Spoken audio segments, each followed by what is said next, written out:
Right, fellas, remember Sao Paulo's got a bit of a reputation for mugging, so be on your guard, lads. We've got to be there to run Lewis and Valtteri tomorrow. Wait, what's going on?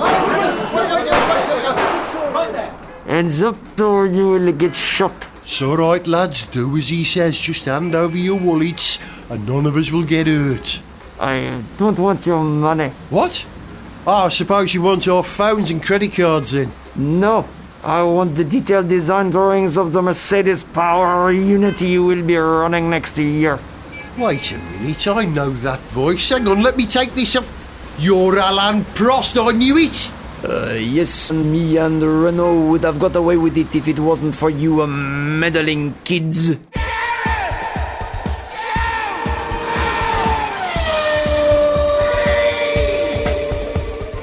Hello and welcome to Gareth Jones on Speed. I'm Gareth, he's Zog. Hello. And there's a noticeable absence where Richard Porter would normally stand, spoiling our evening. There's a very tall space right there. Big, empty, tall Huge space. Yeah, he's off grand touring at the moment, so it's just me and Z. It's like back to roots. Back to basics. On Speed, yeah. Hey. So here we are now with a new world champion, which we'll come to in a moment. His Royal Highness Lewis Hamilton of Florida. Somewhere like that, yeah. But did you watch the race on Sundays? I did. What a race! Really? Yeah! I don't know, it didn't really... It tickled me. Brazil's always fun. You know, it's a fun circuit, there's fun people, there's fun weather, and it was fun this time for lots of reasons, not least of all because Lewis had to start from somewhere outside of Sao Paulo. And he did have a fantastic run-up through the field. That was great to watch. Yeah, you certainly got a lot more passing with Lewis coming back up all the way through the field. Yeah, like I say, Brazil's a good track. It tends to produce some good racing. But after Vettel had made his move at the first corner, there wasn't really much doubt about where it was going. Bottas didn't really take the race to him. And, Yeah, that was interesting that Bottas couldn't compete with Vettel there. You know, there are a lot of people going, I told you so, Bottas is not very good, because you were able to make a direct comparison with Lewis right at the back of the grid and Bottas right at the front. Exactly. But what Bottas did not have was an absolutely brand new engine, MGU, MGUH, MGUB, MGUC, D and L, whatever it is they put in the car these days. And it was well advertised that Lewis had a car that was fresh out the box and cranked up. Yeah. I'm not taking it from him because I think there was at least one point, wasn't there, when they told him he could use a bit more to turn it up even more boost on the to 11. Turn it up to exactly. The spinal tap, as they call it. So sure, but even so, when one of you starts on pole position and one of you starts at the back of the grid, and you end up with the guy that started on pole position not winning the race and the guy that started at the back of the grid in fourth place.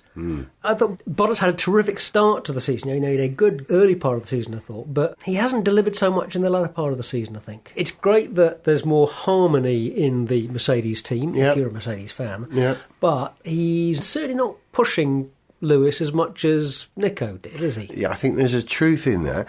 He is the perfect number two. You know, he's absolutely dependable. He didn't throw it at the wall. And let's not forget, Lewis threw it at the wall in qualifying, which is extremely rare and a unique event, in my opinion, isn't it? Yeah, but if you're going to stuff it in the wall, do it in qualifying, not in the race. Yeah, true enough. So, even when he screws up, he does it the right way. Yeah. Lewis was helped by there being a very early safety car in that race at the end of lap one. Which Vettel took great advantage of on the restart. And Bottas really wasn't on it on the restart, was he? He got caught napping. I still like Bottas, and I'm very interested to see what he does against Lewis next year, because if he can come out of the blocks quicker than Lewis and he can get a hold in the first few races, the psychological battle will be won for him. And that's all it is. It's a psychological thing. Because he's every bit as quick as Lewis, isn't he? Isn't he? No, he's not, is he? He's not. He's just not. No. But who is, I am. In my head. Yeah, well... I enjoyed the synchronised crashing by, was it Grosjean? Ocon and Grosjean, yeah. 2/3 of the French drivers in the field wiped out in one move. That was a terrible, terrible afternoon for... Who's the third French driver? Gasly. Oh, of course, he is. Well spotted, is he? Yeah. Not a great moment for French solidarity and winter support, but... and it was kind of tough that the penalty was a bit harsh, because they both just got a little bit out of shape and span off, and it seemed to me they were really penalising Grosjean there when they really didn't have any cause to it. Lewis was 14th by the end of the second lap. Mainly because the whole grid was bunched up because of the safety car, but he was able to take opportunity. He got them while they were close together. He was able to make greater strides. Now it's the time for greater strides, as John F. Kennedy once said. Towards the end of the race, I actually felt a pang of guilt. Dreadful, dreadful guilt. Because I wanted Lewis to do well. I wanted Lewis to get on the podium and perhaps even win the race. That would have been absolutely brilliant. You could see it coming, 7th, 6th, 5th. Yeah. I didn't think it was going to happen, but I wanted it to happen. Right. But I felt enormous guilt when I realised that Lewis was going to displace Massa off the podium. Yes. At some point. I mean, I know he finished 7th, Massa, but I didn't want that. I actually wanted the perfect podium. It was probably with Massa winning the race, Lewis second, and I don't know, Bottas third. That would have been perfect. I like Massa, but when he was fighting with Alonso in that last lap, I remember thinking Alonso had been all over him for a good part of the race before that, and he was still on him. And I was trying to work out how I felt about Alonso jumping him at the last minute and taking that place. And, would that be a tragedy in Massa's last moment of glory at his home track? And I realised that actually, no, that's not how I feel. If Alonso takes him, fine. That's just two racing drivers doing what they do, doing what they're supposed to do, and doing what we want them to do. Race as hard and as fair as they can. And actually, if it had cost him a podium place, okay, neither of them were going to be on the podium.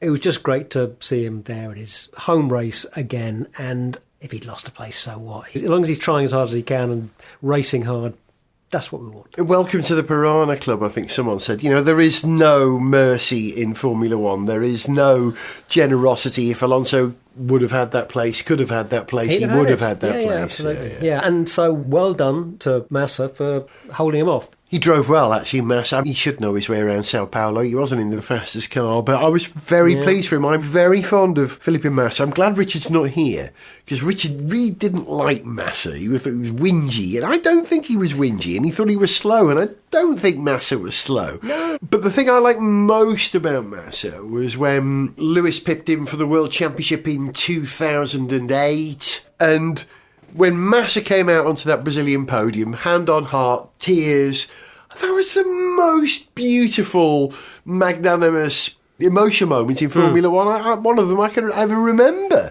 And I'll always be grateful to Massa for that. But it's sad that Massa may well be remembered as the almost man, which he was. But he got so close to winning it that year. Yes, he did, and people always say that for 30 seconds he was world champion. Yeah.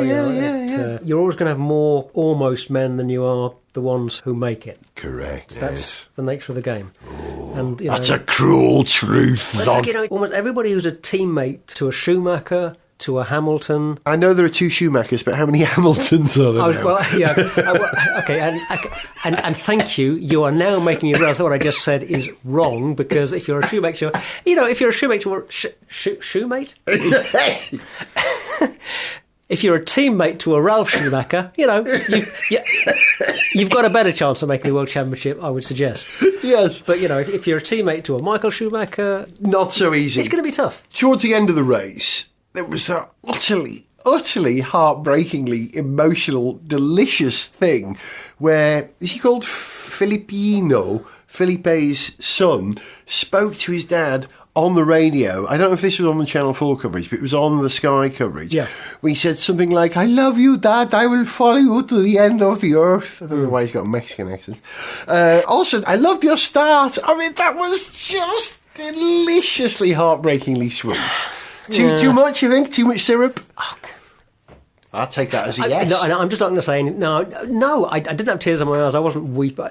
I'm just not going to say anything about small children being involved in... I'm just not going to comment on anything. Yes, you already have. I guess I don't like kids all that much, is what I'm in a round. So, it didn't terribly move me. It didn't make me bawl my eyes out. I just thought, that's a slightly more obviously set up Yeah. PR tug on the heartstrings in the most nakedly obvious way you can. And do you know who's responsible for that? That sounds like a kind of grouchy reaction, doesn't it? That seems like a slightly sort of, miserable... But that was my reaction, I'm sorry. It didn't do anything for me. I take your point. I think Liberty are probably responsible for this, because Liberty have said, we want to get closer to the emotion of the sport. I don't think they said it like that, but... Yeah, and I think some of the ways in which they've been doing that have worked very well. Like the thing with the Ferrari fan in the stands... The little kid. At one of the early races of the season, the Kimi fan. They did that little thing of bringing him into the pits. And Yeah. Hey, Formula One is a family sport. that worked. And it also worked because you do get the feeling they are genuinely trying to make the sport a bit more accessible and open and not quite as closed off and exclusive. But it doesn't work for me when you get these radio messages that are so obviously set up, kind of curated by the team and by Liberty to be heard on the coverage. I just feel a bit sort of played. I like hearing team radio when it's members of the team talking about what they're doing and we're listening in on what they're doing. And because everybody can hear it, they're not going to give away anything terribly secret, but you've got a little bit of insight into what's going on and it's genuine. That stuff isn't genuine. I take to that. me. And we're getting more and more of the pit to driver, driver to pit Yeah. radio than ever these days. There was a great moment where Alonso was talking to his engineer and he said, what can we do? So, okay, let's go get him. And it was almost like hearing the kind of conference that you got in the Apollo space program. Okay, let's do this, guys. There was a... Yeah, okay, what are you going to do? What are you going to do? This. Okay, you've got a plan. Do it. Yeah. And that was nice. It sort of played out in real time. And I think what Liberty are doing in that respect is bang on. However, if Liberty ever attempt to do that big American showbiz intro like they did at the Texas race for the drivers, here he is, the Flying Dutchman, Max Verstappen. If they ever attempt that again, I can't be responsible for my actions. It was horrible. No, I disagree. No. I think it didn't work perfectly, but actually I thought that really worked quite well. It's What? Yeah. Yes, it was cheesy. Yes, it was a bit over the top. It was cheesier than your quattro formaggi that you ate about half an hour ago. And that was cheesy. That was Quattro formaggi. Yeah, I thought it worked. I don't know whether it's because, sort of in that American context, things that are a bit more showbiz and over the top and brash and really in your face can seem more appropriate. Mm-hmm. You allow America to be American in America. It's America. It's the US Grand Prix in Austin, Texas. Mm-hmm. They're not going to be quite as, buttoned up as Monegasques in Monte Carlo, or in fact, they're not going to be as buttoned up as beery Brits at Silverstone even. But for me, I thought they pulled it off pretty well. I disagree, because I think Formula One is exclusive. The appeal of Formula One is you can't come in here without the pass. Oh no, you can't come in unless you're a Ferrari. You can't come in unless you're the managing director of the company. But we still want your money. Yeah, exactly. It's sort of greedy and slightly distant, slightly unobtainable. And if you try to package it... Sort of like a criminal, really. Formula One is criminal. You're not wrong. It is. The money they're charging. I've been to Silverstone, not dog. But I think if you try to oversell it, it doesn't sit well with European cool, because that's what is at the heart of Ferrari and Monaco, European cool, we're a bit cool. Yeah, absolutely. That sophistication, European heritage, and that's absolutely Look part at of Flavio Briatore, he's the very model of European. Okay, hang on. So we hint at sophistication, we say Flavio Briatore. Right, okay, However, at the end of the race, we had Vettel on the podium. Vettel beat Bottas. Lewis couldn't quite do it. Kimi was almost there. I've been working on my Kimi impression. The thing Kimi always says, it's the same for everybody. That's his catchphrase. Yeah. Tomorrow I'll be the same. Although we don't work out that. It's just that it don't make much difference. These two catchphrases, it's the same for everyone. It doesn't make much difference. I've worked out Well, that. Make the most of him while you've still got him, because he's not there for that much longer, is he? One more season, too? Yeah, I reckon probably just the one more. But he's had a good year, I think. He's solid. Yeah, he's solid, and he does his own thing. You need a Kimi. He's like the... what's the word? Like the benchmark, isn't he? Kimi, Kimi does it without any of the fuss. Everyone talks about all the fuss. Kimi just goes out and does it. That's what you can do. Doesn't really bother. Just get in the car, drive. But Vettel sang on the podium. Did you notice? During the German national anthem, he sang a few lines of the German national quite quietly, but he definitely sang it, and sang a few lines of Fratelli Italia, the Ferrari anthem. And as a Welshman, someone who sings on the podium, deep admiration. I like Vettel even more than I did. I like Vettel in a Ferrari anyway. Talking about the podium, the very rare thing on the Sky coverage anyway was to have Rubens and Massa on the podium at the end. Now that's a new sort of touch. We wouldn't normally do that. You wouldn't have anyone else on the podium apart from the 3 podium winners. But they decided to do that whole shtick with Massa because it was his last home race. That's Liberty doing the emotion thing as well, giving a platform and seeing the human element. I thought they did that quite well. Yeah, agreed. But Massa didn't cry. I was disappointed. Yeah, should have cried. He did crying last year. That's the problem with the going off half-cocked. If they hadn't had last year, maybe he'd have been crying on the podium. He's pre-cried. Yeah. Pre-cried. All cried out, as Alison Moyet once said. Did she? Yeah. She did, I remember saying it, yeah. Not to me personally. Towards the later stages of the race, Grosjean was told that he got a penalty. He had to do a drive-through or a 10-second. He was quite surprised by that. He had no idea. I got the impression he was a little bit... But the most surprising thing was when you were on board with him during that, when he got that message, did you see how terrible that Haas was? Every corner, whether it was Grosjean's driving or the setup of the car, I don't know.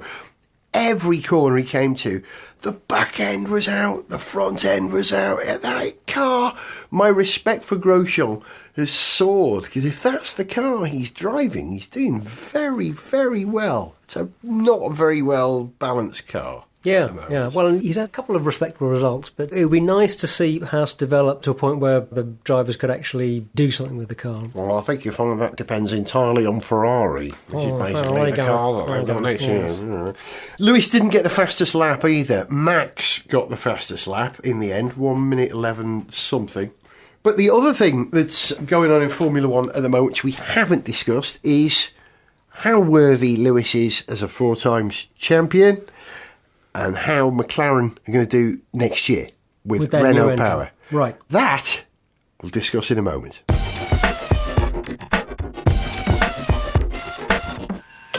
Janine, I'm just about to start the Tesla Model 3 production target evaluation meeting.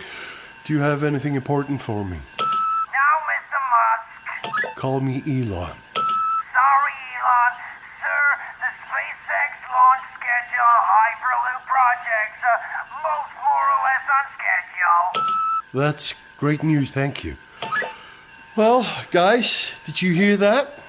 Good news, huh? Okay, give me some good news now. I need a status report of how production of our Tesla Model 3 is coming along. Well, Elon... Call me Mr. Musk. Sorry. Well, Mr. Musk, we seemed to have solved the production bottleneck that was limiting us to building only 6 cars a day. That sounds like good news. I was worried that I may have to blow up the moon like I said I would if things didn't work out so well. Just kidding.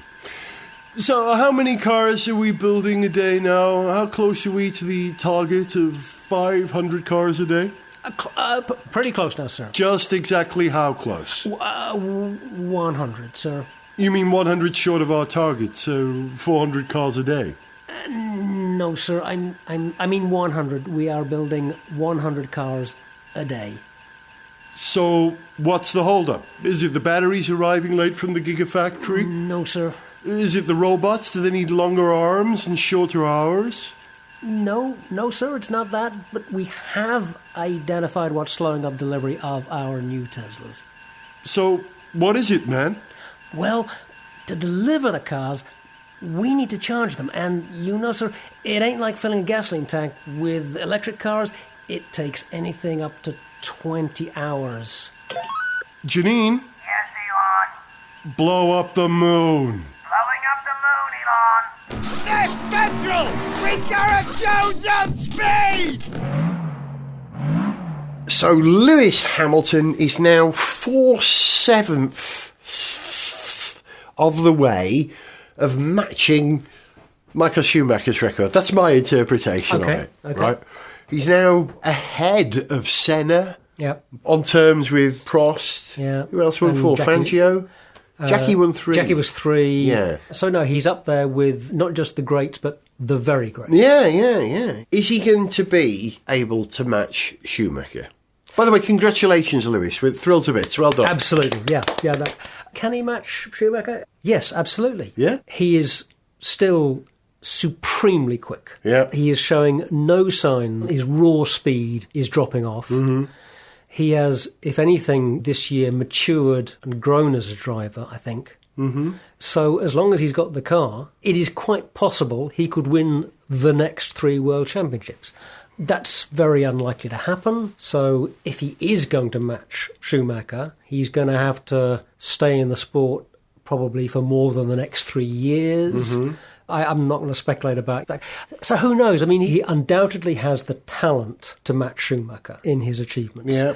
Whether he chooses to stay in the sport long enough to tick all those boxes, I don't know, because he clearly has interests outside motorsport, which you'd sense that within a few years.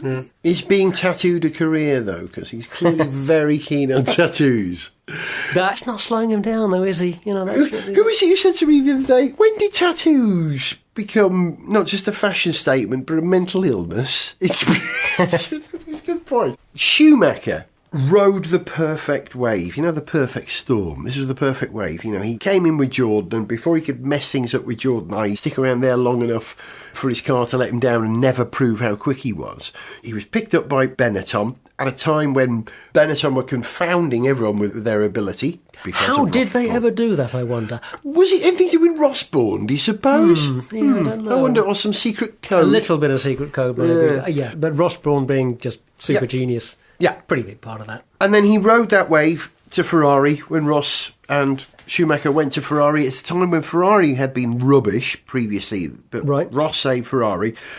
But he never managed to do it when he came back to his final years with Ross at Mercedes. But what Schumacher managed to do was ride this perfect wave, because no team has perfect performance for more than, 4 years at the most before it starts to tail off. But Schumacher managed to skip off to Ferrari before Benetton's 4 years was up. Lewis timed it perfectly well. He came into McLaren in the healthy years when they were a works Mercedes team, and he even managed to win when McLaren were a customer Mercedes team. And then as it started to fall off, he went to Mercedes, a team on ascension. He's leaping from a rising wave to a rising wave. The best drivers almost always end up in the best cars. Yeah. So the riding the wave thing is, as much as anything, a product of the best teams realising that there is a particular talent that they want to get hold of. Yeah. And they want that guy in their car. Mm-hmm. As to whether Lewis is going to see out his career at Mercedes, I could see that happening. I mean, quite a likely scenario is him, I think, probably being there maybe another 3 years and then retiring. Although, let's say he had 6 championships, I wonder, would he want to hang on to try and get that 7th? Mm-hmm. Who knows? You can't even speculate about that. But he'd want to prove that he could do it in a third team, though, wouldn't he? If you think about it, he would love to do it at Ferrari. He would love to do it at Red Bull. So many people say that every Grand Prix driver wants to race with Ferrari. Schumacher said it and Vettel said it. They felt this tremendous draw to Ferrari. I'm not sure whether Hamilton would feel the same thing, because I think he's done his thing already of breaking away from a team where he'd made a name, become established, and establishing himself somewhere else. And that place is also a name that has a tremendous motorsport heritage. Granted, it's not the pure F1 pedigree that Ferrari has, but I just have this feeling that maybe the career path that Lewis has had of winning championships with McLaren and then doing it with Mercedes, I just think he may not feel that same draw to Ferrari. Mm-hmm. I'm sure he'd love to drive for Ferrari given the right chance. I mean, who wouldn't? For the record, Ferrari, yes, if you'll take me next year, I'm up for it. I mean, really, we can work something out. I'm very reasonable. Or what should we say? 3 million, I swear. Yeah. You're a bargain dog. Sign Zog now, Ferrari. Who wouldn't want to do it? But I'm not sure whether he'd. I don't know. I tell you what. In my imagination, he would probably see his career out at Mercedes. The only other place I could see him, apart from Mercedes, is returning to McLaren. If, like you say, he gets to a point where he's got 6 championships, and by this point, because of the new engine regulations, Mercedes perhaps don't have the advantage that they have now, things have evened up a little bit, that he might be tempted to go back to his nursery, his spawning ground, if you like, McLaren, and do it there, albeit with a different engine, whatever that would be, whatever they would be using in a few years' time. But I can't imagine him going to Red Bull. Maybe I could, I don't know. I think if, a few years' time, if there's the situation where Red Bull has the right equipment and makes the right offer, That's all it's why about. wouldn't he go? Yeah, If, like I say, if he's won 6 championships, he might want to win a 7th, and if Red Bull have the car that'll give him a 7th championship, he's going to sign for Red Bull. Now, on the subject of the future of Formula One and engines changing everything, have you heard about the new engine regulations? Yes. Do you understand exactly? They're doing away with the Don't understand the MGUH. detail, but they're simplifying various aspects of it. Yeah. It's part of this terribly difficult juggling act that is constantly going on in motorsport and in F1 in particular, of trying to create the conditions where you have competitive teams, and teams can be competitive, and you also don't necessarily have to spend too many hundreds of millions to be competitive. How many is too many hundreds of millions? That's a very good question. And, you'll get a different answer depending on the team. You have to keep changing things. You have to keep changing rules. You can never have a situation in any type of motorsport where you have static regulations. Or if you do, that's not going to be your top tier of motorsport. It constantly has to change in order to create the right conditions for teams to be competitive, but also to be able to show what they can do. And this is one of the things that I think as fans we generally want to see in the sport. We don't just want to see the best drivers driving quickly. We want to see what amazing machinery the teams can produce given certain parameters.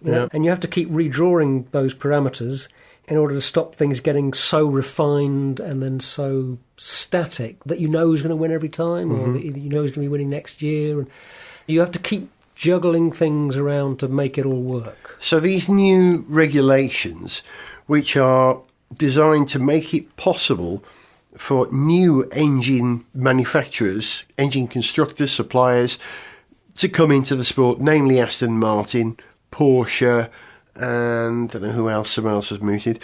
Do you think it's going to work? Is the new engine formula going to be simple enough that manufacturers who have no recent experience of Formula One can come in and compete with Mercedes, Honda, and Renault and Ferrari? I'm not quite sure. Obviously, a lot of the current manufacturers are complaining, in Ferrari's case, quite bitterly about the proposed changes.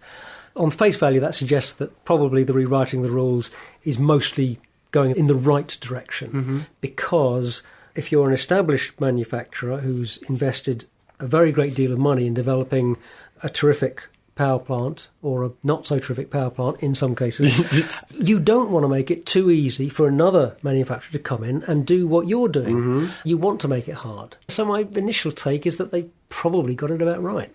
Good. Are we going to see an Aston Martin engined Red Bull then when the rules change? They're talking about bringing it forward as well, from 21 to 20 or something. But yeah, it'll be an Aston Martin. I'm sure they won't do that. I can't imagine them doing it a year earlier. But yeah, it'd be terrific to see the Aston Martin name on Red Bull. I think they're going to struggle. It'd be great. I think they'll struggle. I think simply because of experience and resources and data available to the incumbent engine manufacturers, that even if you set the bar a little lower, it's going to be really hard for Porsche and Aston. And less so Porsche. I think Porsche have got great racing experience at the moment, but Aston Martin, the engines that they're making are, please don't take this the wrong way, but relatively crude compared to the F1 engines. The engines that Aston Martin use in World Endurance Racing or any GT racing. And they're going to have to buy in that technology, that knowledge, that skill set from, I don't know, Ilmore or Cosworth or Ricardo might be able to help. They do transmissions. Who else am I thinking of? The thing is, though, that it's quite possible that Aston Martin, they're obviously aware of the expertise they'd have to bring on board to they have brought some Ferrari people in, haven't they? And it may also slightly align with some of their plans for road cars and for how they're going to develop their road car range in the future. They may see some synergy going on there that means that it's not so much of a big deal for them to be investing in a bunch of people with expertise in hybrid powertrains. I don't know. They seem to be very serious about it, is all I've really picked up from Aston Martin in this respect. They seem to be really quite serious about doing it if they have the opportunity. I've just bought an Aston Martin Voltage. Sorry, did you say Vantage? No, Voltage. It's a plug-in hybrid. Yeah, that's what they're going to have to do, isn't it? I wonder if they've trademarked it already. You never know. Write it down. Send it back to myself. Okay, so talking about engines in the future of Formula One, hooray. McLaren are going to have halfway decent engines. The third best engine in Formula One next year. Yeah, well, it has been, and probably will be again. Yeah. Well, they've won races this year, Renault engines in the Red Bull. So but they're sort of still, probably half a second behind Ferraris and Mercedes, mostly, something like that. They've got a bit of ground to make up still. Yeah, it's going to be Alonso's last year. Do we think in Formula One, unless he wins the championship? Do you think if he wins races, he'll stick around for one more year to try and win a championship? Do you think? I think he's over F1. Probably. I mean, obviously he's been going and doing other things, been finding other races, other motorsport to satisfy his need to race competitively. Another year, a couple of years. No, I think it'll be in another couple of years. At the time we're going to press, it's been mooted that Alonso's going to drive a Toyota, either one of the two Toyotas or a third car at Le Mans next year, which would mean at least we'd have 3 cars in LMP1 next year. And it hasn't been announced because Alonso is still a Honda driver. And so we have to wait for the McLaren-Honda contract to expire before he can announce that that's what he's going to do. He'd be in breach of contract for all sorts of reasons if he did that. If he's going to do Le Mans next year, I haven't checked the schedule, will he miss an F1 race? We used to have Canada on the same day. Usually, yeah, although but for the last 2 years, it's miss whether it's on the same weekend or so adjacent weekend. If he's not in the McLaren Renault next year, who is the replacement driver? Is it Lando Calrissian? What's his name from Star Wars? Yes. Lando Norris.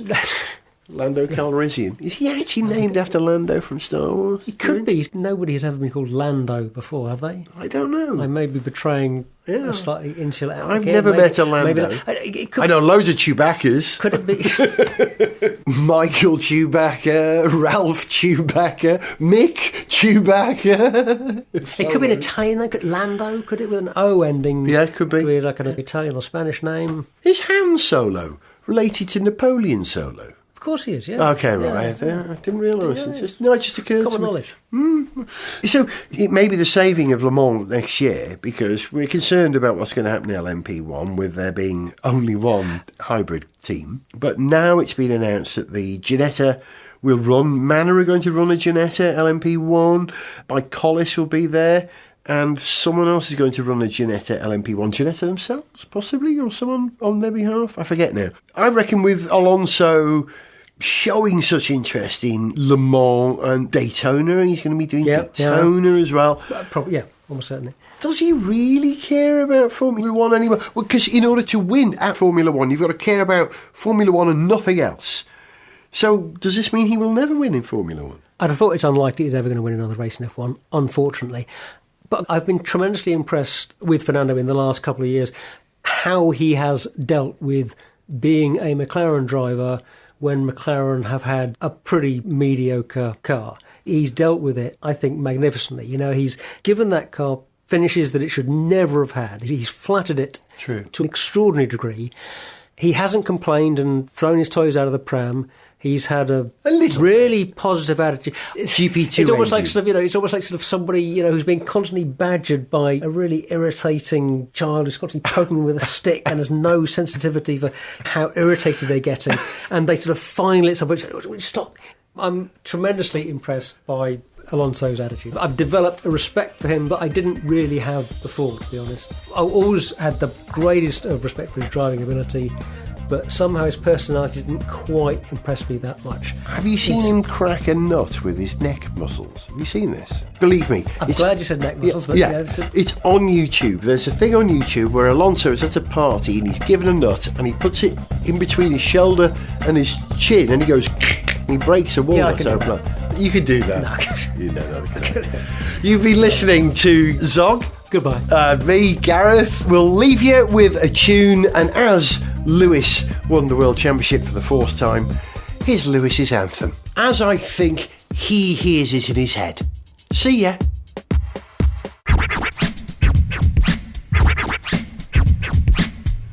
God save our gracious Queen. Long live our noble Queen. God save the Queen.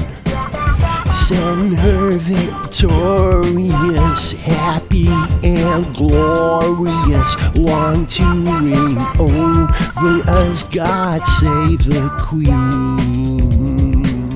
Totally blessed. To send us an email, see pictures, get song lyrics, join our Facebook fan site, follow us on Twitter, or to find out about sponsorship opportunities, go to garethjones.tv.